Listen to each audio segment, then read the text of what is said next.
Hi Guy, welcome to the AMIGArama podcast. I'm your host Lorfarius, and for this week we will be having a look at Valhalla and the Lord of Infinity, which is a game I've wanted to cover for some time. But as always, before we jump in, let's go and have a look at some of this week's news. First up is something I noticed on vintageisthenewOld.com, a game called Zyriax, and basically describe it as a horizontal scroller for the Amiga that was developed by the WizKids, a group of Belgium-based coders, and released by Software Business way back in 1990. Now, looking at this closely, they've patched this heavily, so now that it supports all Amigas right from OCS to AGA, 020 plus, including every memory configuration. Does not crash anymore on level 3 or other strange situations. End of game / credit part is reachable. Oh, you mustn't have been able to complete the other one. High score table works properly now.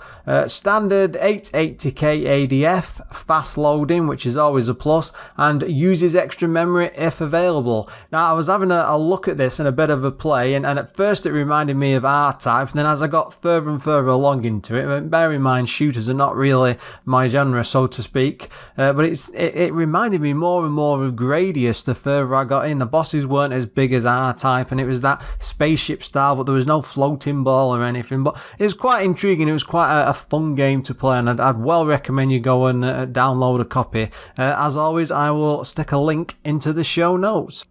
Now, a couple of years ago, somebody put together a collection of all the Amiga Dizzy games and stuck them onto the CD32. It was a nice little compilation, awesome little menus and stuff, you know, absolutely fantastic. Now, someone's got together with a group of coders on company.pl, and again, links in the show notes, and they've put all the Amiga versions, so they now work on the PC, and when you launch it as a program, it runs through an Amiga emulator, which sounds a bit long-winded and probably the wrong way around, but I don't think there were any Dizzy games ever released on the PC, so it's certainly an awesome collection to go back to and probably worth a download. Now, one thing I did want to mention, and I've not really brought this up before because this is an Amiga podcast after all, but it's something of note, and I went and ordered one of those new mini C64s, which is packed full of Commodore 64 games, and it's got like a Competition Pro style USB joystick, and it's all in a mini package. It only literally arrived about 2 days ago, and I've not really had much of a chance to play it pretty much. I've unboxed it, got it all out, and my setup is a mess. Let's see what, I'm not putting pictures up, so don't ask, but it's a bit of a nightmare. I have to move the TV and plug things in and sort it all out, so I'm gonna try it in a couple of days, I think, put some proper time into playing some C64 games. But it looks absolutely fantastic. It's a nice plush box. It looks like a miniature version of the C64, and the Competition Pro, I mean, that's something I've never been a fan of as a kid, but going back to it now and playing it, it is a fantastic feeling joystick. I'm not sure if I'll be able to use it as on a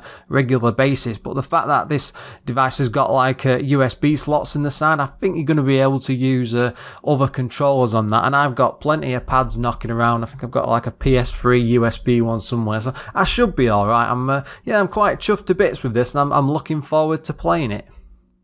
With that, let's jump into this week's game, and this time I've picked Valhalla Lord of Infinity. Now, this is something I'm very familiar with back in the day. I actually managed to pick it up when I was a kid. I think this was off the back of the Amiga Action demo. Now, I was absolutely obsessed with this. It was something I would constantly play, and I'll admit that when I first started doing the podcast, after about episode 2 and 3, I started thinking to myself, well, I should be looking really at the games I'm very familiar with because it gives me something to talk about. And I did keep trying to get into Valhalla, but every time I sat down with it, it's quite a long game and it takes a lot of getting into and getting used to. And it does have quite a lot of history behind it. So I'll admit, guys, for ages now, I've just left it. I've just wussed out of it for ages. But now it's time to tackle it. I mean, I've been sat down with it, I've played it properly, and I'm ready to go. Now, it was published by a company called Vulcan, developed by them as well. Now, they were I was surprised to find this out myself, because I was only really ever familiar with the Valhalla games, but they were behind the likes of Genetic Species, which was like a Doom clone, Final Odyssey, and that looked a bit like a Diablo-style RPG game from what I could see of the screenshots. Something called Timekeepers. Now, that was a really weird one. It was like a top-down game, but from the screenshot off the main title screen, and it looked like it was lemmings in military uniforms. Oh, and Europa 2. Now, I could have gone on and on and on with this games list, because I think they produced about 15, 16 games they came to being in 94, so they produced a hell of a lot of Amiga games. Now, discs, this had 6 in total, and it was a bit of a weird one because it was hard drive installable, because I did do this back in the day, but it was nice and easy. You could just create like a game drawer, drag and drop the contents from each disc and just paste it straight into a folder, and it would all just work. Now, back in the day, most games would not work with a hard drive without special installers, so this was especially refreshing, and even reading about it now, I'm surprised that even worked. Now, I had a 20 meg hard drive back in the day. Now, I did try loading this off the floppy disk versions, but it took a hell of a long time to keep doing various loads, and in the end I just gave up and went on the WHD load version, which was nice and smooth, and there was next to no loading after that. So if you are going back to it, if you don't want to end up, because I think this is quite expensive as well on eBay, you probably have better going with WHD load.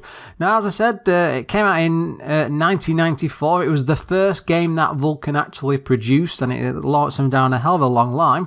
And the price at the time was $25.99. And one of the interesting things I found out about it was coded entirely in AMOS, which is like an Amiga OS operating system language.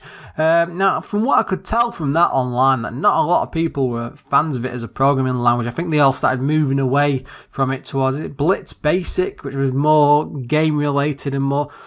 So this coming out in AMOS was very, very impressive, especially as we go into the game, you'll see. But for the type of game it was and for the size and stuff, they really they knew what they were doing. It's really impressive. It was coded by a chap called Paul Hale Carrington. He was a co-director of Vulcan. Again, 15 Amiga games I've got noted down here. He was responsible for the graphics and the music. It was a very, very small team. The sound and voice, yes, there's voice in this, were by Lisa Tunner, I may be pronouncing that wrong. Again, she was a co-director of Vulcan as well. She also did all of the story for this and the design. Now, Vulcan, I said, opened in 94, and it seems that they focused on the Amiga until 1999, when pretty much the market was dying. And from what I could see online, there was a lot of rage at them at the time that they were leaving the scene and moving on to the PC, but I suppose people needed to accept really that the Amiga was pretty much dead. Commodore wasn't coming back, or no one was going to swoop in and buy all the rights, which seemed to have been the craze at the time. People still do it to this day. They think, there's a chance Commodore will come back and we'll do this and we'll do that, but it's gone. The time's gone. There was another thing I did notice on some of the stuff I could find out about this. A company from Poland actually did a clone of the game, so it was like this very similar graphic style and stuff, and it was called Poltergeist, and that came out in 1995. Now, Valhalla actually had a prequel and a sequel. From what I could see, there were plans to do something called Valhalla 3D. Now, that seemed to be on and off for several years, but the last sort of note I could find out about that seemed to come from around about 2012, and it's all gone quiet since, and there's been, no news and stuff. So that was, from what I could tell, seemed to be like a first-person perspective game. Maybe they were going to go back into the dungeon design, but instead of being top-down, you're actually exploring the world. All the Valhalla games did have PC remakes. They did have some slight interface changes as well as graphical overhauls. Nothing major, but I mean the Amiga was limited by, was it 32 colours or so on at the time, so it was a pretty limited palette. So they really jigged it up and redid the colours for the PC versions. It's probably worth going back that just to have a look because it's quite interesting. You can actually still buy they're like mini episodes of all the Valhalla games put together, and I think it works out at about 12 episodes, and those are available from vulcan.co.uk. The first episode is free, again these are the PC editions, and then I think it's about £2.50 or so on for each episode. After all, you can buy them in a pack for various prices, but it's still available, you can still get it. Now, one of the biggest things about this game, especially at the time, is that it was the first ever Amiga game with actual speech in it. Not just like a couple of samples thrown in during a video or stuff. There was full speech throughout. All the characters, they would talk at each other and stuff. So, for what it was at the time, this was a bit of a technical marvel. Now, I did mention before I had an Amiga action demo. Now, the thing they released was a bit of a funny one because it was pretty much the first level, but they pretty much used all like the textures and stuff from the fourth level of the main game, which is a bit weird going back to it. So the one I was actually playing to death before I bought the full-time version was this. But it worked really, really well because the thing is with the opening level, it's all set in a crypt and it's dark and grimy and stuff. So by changing the colour palette a bit, it lightened it up, I think, and it was more enticing for people to play. Now, as a kid, I absolutely loved this off the back of the demo. It was just my sort of game straight away, and it actually made me save up for ages. I can remember, scrabbling around to get money for months trying to get the full version. And the great thing about it when it did turn up, it was this nice big flush black box and everything, and then it had like the letters in flames on the front and like this red surround. It was absolutely gorgeous. It was at the time one of my favourite box games ever. And I would spend so many nights on this and weekends and stuff, but weirdly, for the type of game it was, I could never get past the actual second level, which is really, really depressing if you think about it. Usually to dig into a game at this point, I'd have a look at the manual and maybe read out the introduction. But for this game, I mean, my God, it's 11 pages long. Now, this is some really, really detailed story. And to cut it down into just my idea of a summary, is basically there's a really good king. His little brother comes along and basically kills him. They get into a big war between each other. He wants to be king. The main king refuses. He's really evil. They get into a battle. Blah blah blah.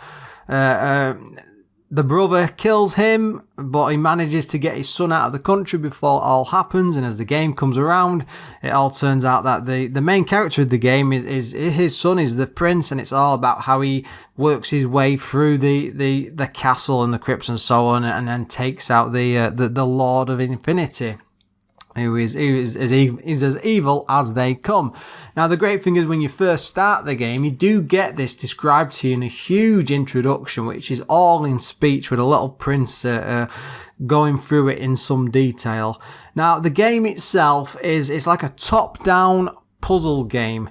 Now, I'm not sure how really that sounds, but the main idea behind it is you have to explore each section, pick up items, go somewhere else, solve problems. So, you pick up item A, give it to someone at place B, they might exchange it for something, you wander somewhere else.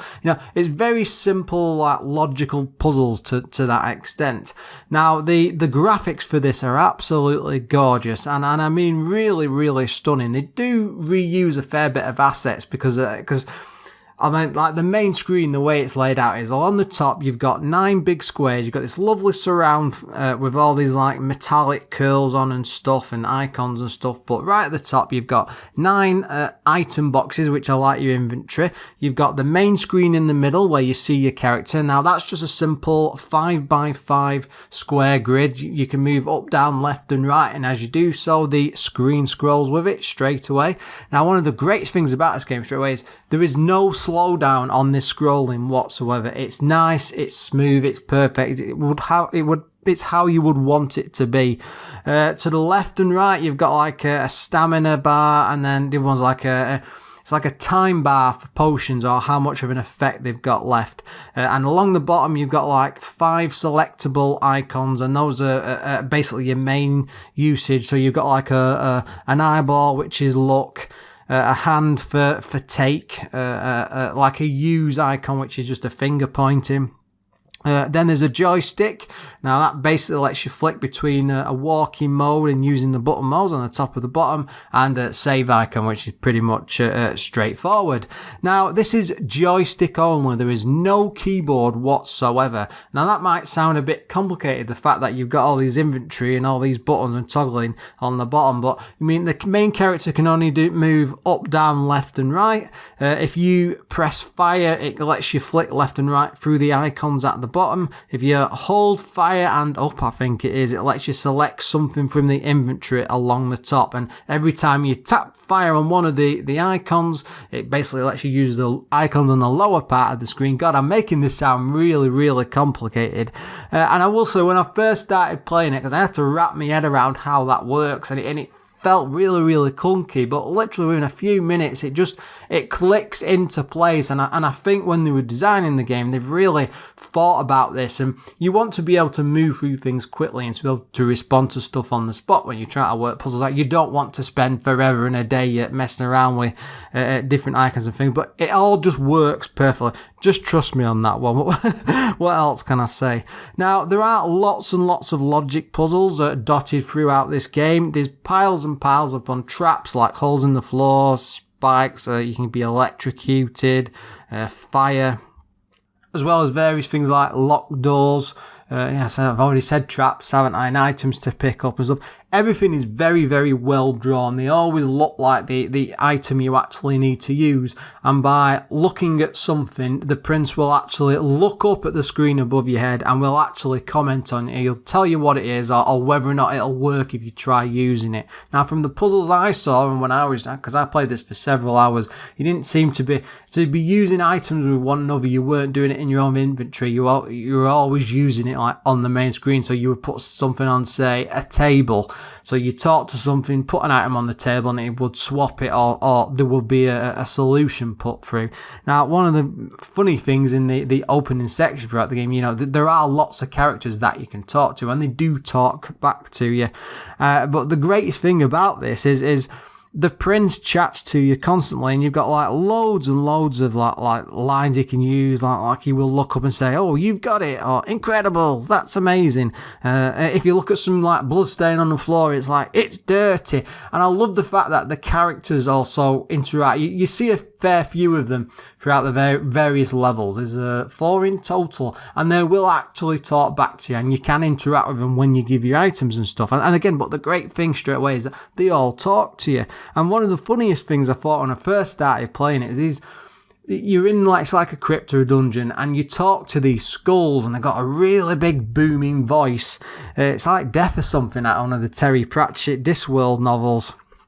And they give you like a little clue, like something simple, like "Bring me some wine," or one of them will say, "Do you love me?" And you just, you know, you'll stand there scratching your head thinking, "I suppose." But if you then wander around the dungeon for a bit, you can find like a wilted rose. And if you can find some water, well, it's called the water of life, you can bring the rose back to life. And then if you give it to the skull, it gets all quite happy and it solves the puzzle for you. It's quite funny, and there's a fair bit of humour there tied into it. Of course, there's loads and loads of like collectible items, not just for solving puzzles. There's things like boosting your stamina, giving yourself more health. It's called stamina, it's health effectively. Fire, cold protection, which pretty much do what they say on the tin. You can get through some traps if it's electric, something like that. Even things like a strength potion, so you can pick up massive rocks. Keys for opening chests and doors. Yeah, they're pretty simple, like dungeon fare. Now, the great thing about it is there is tons and tons of, it's like British humour. I don't know what else to call it, but it's absolutely fantastic. The main character, when he actually walks, he puts his hands behind his back, you know, and as he walks, his big belly wobbles, which sounds absolutely ridiculous. But at the same time, the hair on top of his head actually flops up and down, and it's incredible just how well animated it is just for a single characters. character even. Now, dotted throughout, there's a weird mix of like fantasy and futuristic tech. I mean, one of the funniest things I saw, the oddest thing even on the first level, you can actually find a credit card and he'll say, oh, it's a credit card, and it's supposed to be like this medieval type world, and there's a machine that it can be used to get through to a door. And then later on, as you get further in the game, you can find like a voice recorder to solve puzzles, and you can feed it little messages and things, and it like very, very strange and bizarre. I don't know what they were going for there. It sort of works, but I suppose they could have come up with something more fitting for the era. Now, what I'm describing is quite a simple game, and the biggest plus point about this, it's not just a plus point, it's absolutely amazing what they've done, and it's the speech. I mean, there'd been nothing like this before on the Amiga, and there was very little after it, to be honest. I have no idea how they actually managed to do this, especially seeing as it's only on 6 discs, but from what I could read about it, the print alone has a vocabulary of like over 1,000 words, and these are all proper. It's not like really dodgy like computerized voices. These are actual proper sentences, and it's all stringed together, and it sounds very, very natural. Now, you would think he would become quite annoying because some of the time, he does repeat a lot of the lines repeatedly, and most of them are quite short unless you're in like a story sort of pushed area. But for the most part, I mean, I found myself growing quite attached to him because as you're solving puzzles and he's agreeing, I mean, he gets scared, and he will, he's like, oh, I'm scared, and he'll make all the noises and stuff, and there's quite a lot of like random sentences throws in there, so there's always a fair bit of humour to enjoy, and the more time you spend with him, I mean, I quite like him by about halfway through the game. When you first hear him, he does sound a bit annoying, the voice can grate quite a bit, but as you're listening to it and he goes out into the world more and you start exploring and picking up books and reading about him and the other characters and what's going on, you really get a sense of this poor guy's really been dropped into the middle of this and he's really struggling to get out of this problem. But again, the voices are just absolutely fantastic. The game does not have any music whilst it's playing. Everything has its own like sound effects. When the prince walks, he's like big feet tap on the floor and stuff. When you use items, there's a response and an icon to it. And there's not really, it's a shame really that there's no like overlying music, but that's probably because they were using so much space on the discs just to fill up all these voices.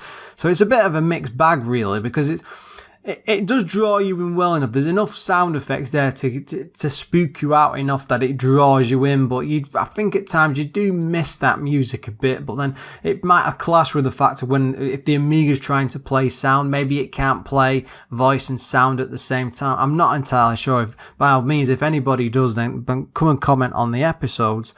Now, one of the problems I found with this is that the puzzles can be a bit repetitive. Now, the game does not have any like super quick or fast moments to, there's not a thing where you're having to get through like a section of it really, really quickly or respond to one part of a puzzle interacting with another. When you move the prince, he turns slowly, he walks back and forth, and there's no like option to run. He's always moving at the same speed. Now, the puzzles are actually fairly tricky. I mean, I got stuck on a fair few points. There's not a lot of clues dotted around, and a lot of them are a bit vague and not random as such. The ones you find, once you know the solution, they sort of all come together and make sense, but there are a lot of times when you sat there and you just head scratching. And there's also loads and loads and loads of wandering. And one thing I did see, which made me chuckle and groan at the same time, but you basically come to the beginning of a corridor and there's like a big wooden sign on the wall which says, this is like the longest walk of your life. And it's a joke, and it's meant to be, because you walk out into the corridor and you go down either direction, and it's a massive walk, and it feels like it takes about 10 or 15 minutes, and you get to the end of it and you're off and away. And it's meant to be a joke, but with the speed that the prince walks and so on, it really is a bit annoying, and it should have been much shorter than it actually is. I get the humour, I get the funny, but when you try to play a big long game like this, I dread to think, if you had to, you don't, but if you had to walk all the way back through that to keep making the puzzles. Now, that's the other problem with it as well. there is no run option. Now, when I played the PC version, there is a button that does it, so it can move quite quickly, but in the Amiga you're restricted to the same speed. Now, it's not too bad for the most part, but if you get stuck and you're having to wander back and forwards and avoid all the same traps and pitfalls and spikes and things, it can become an issue because you'll end up getting quite frustrated at how slow the game can actually be.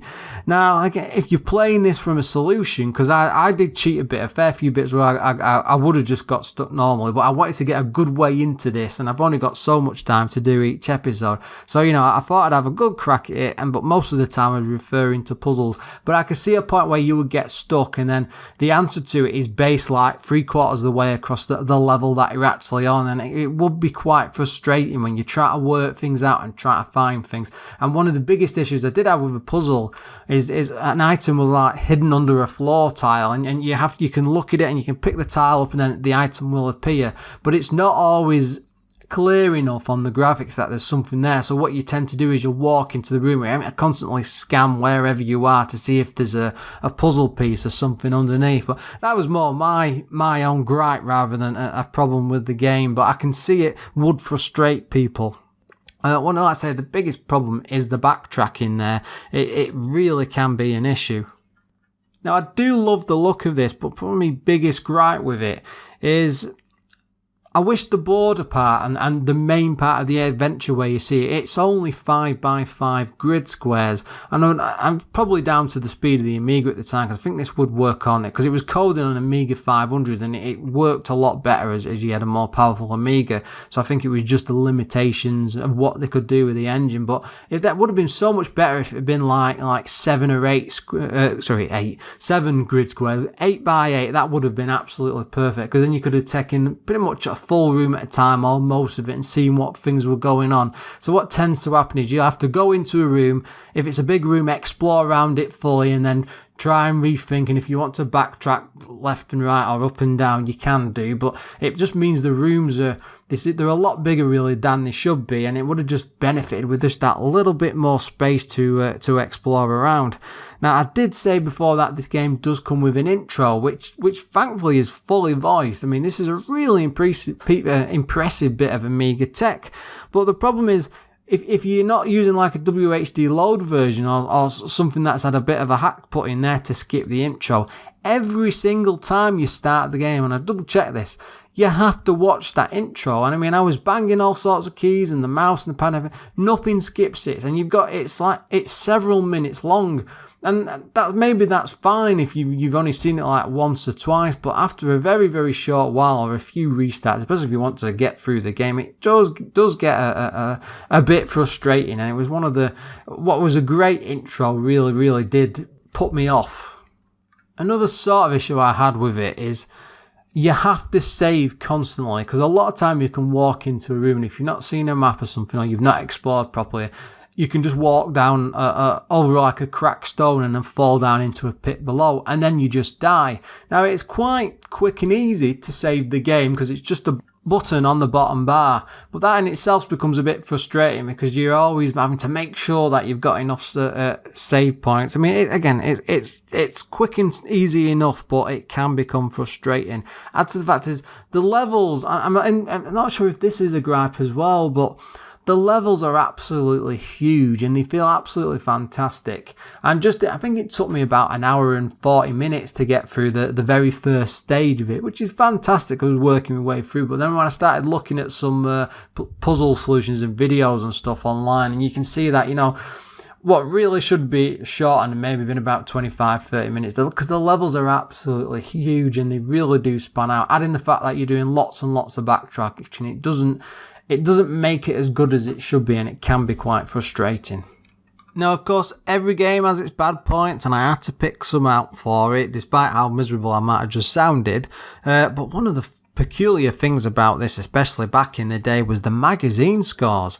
Now, it had proper crazy results. Now, Amiga Action, who got the first demo, they give it 94% on release, and straight away you think, oh, that's spot on, there's something that must be a good game. But then CU Amiga gave it 90% as well, and slap bang in the middle was with 58% was Amiga Computing.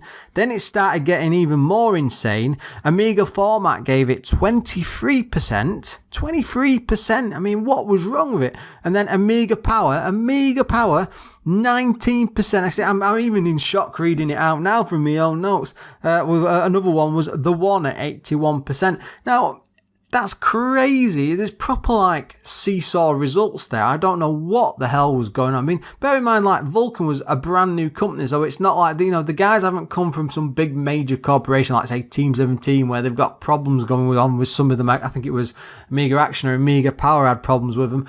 There was nothing like that. There's no sort of history going on there, and they really did mark it down. And when you read through the reviews and start going over the stuff that they mentioned about it, yeah, there's valid points there, but there is not a 19% game. A 19% game, it would have to be absolutely dreadful for that level. I mean, the lower scores, they just don't make sense. Now, I understand that it's a bit of a Marmite game. I mean, I quite like puzzle type games and slow, ponderous games like this, and I can understand it being very Marmite like, but it does have its plus points. But just because you don't like it, you can't mark a game down that poorly. You know, especially these were professional reviews. They should have been sat there thinking, yeah, I don't like this, I don't get on with this, but I can understand why this is good, why other people would enjoy this. Very, very, very bizarre. Now, as you can probably tell, I mean, going back to this, I absolutely loved it. I mean, it reminded me of being a kid again and how addicted I was to it then. I'm definitely going to go on and complete it. I've spent several hours this week alone just trying to get through this. I mean, I'm just about 3/4 of the way through the third level at the moment, and I'm absolutely loving it. I mean, now, yes, I'll admit I've been cheating a bit trying to get through with like puzzle solutions and stuff, especially on the tricky ones, but I've had a fantastic time playing with it, and I suspect you lot will as well. Now, the biggest thing about this is the voices. I've never heard or seen anything like this on the Amiga before. They really do make this game and make it stand out, and it would have been an absolute treasure trove of goodness back in the day, and it was something that really showed what the Amiga could do. I don't think the PC market at the time was in a similar sort of boat, because I don't think because CD-ROM was a thing, yeah, when they were producing like full voice and everything, but it wasn't really the same sort of thing. It wasn't an actual system capable of producing this sort of thing.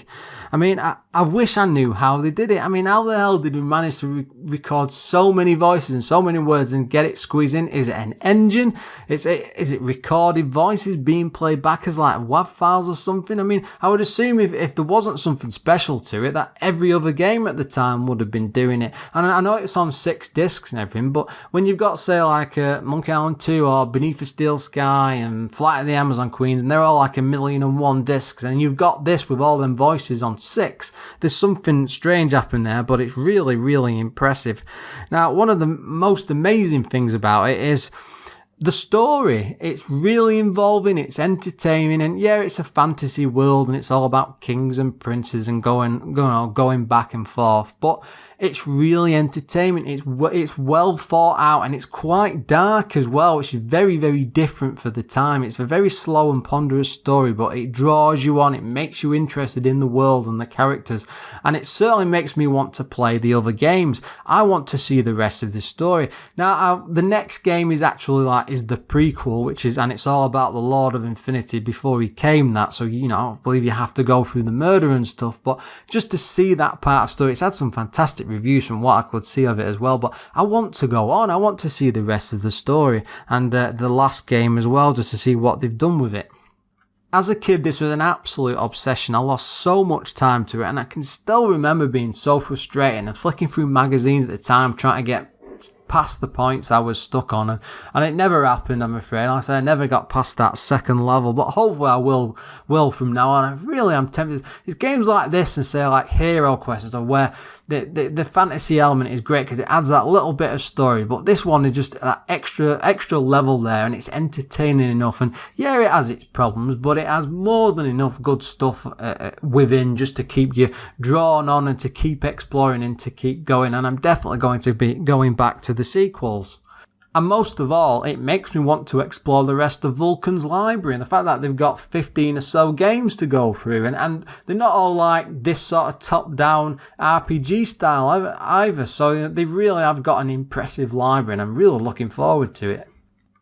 Now that will be as good a time as any to finish. Now if you've any comments or questions, you can send me an email at Lorfarius@AMIGArama.com, or just come along to AMIGArama.com and have a look around the site. There will be some gameplay footage of this posted up alongside with the podcast itself. It's always worth checking out. Thanks for listening, and I will see you next time.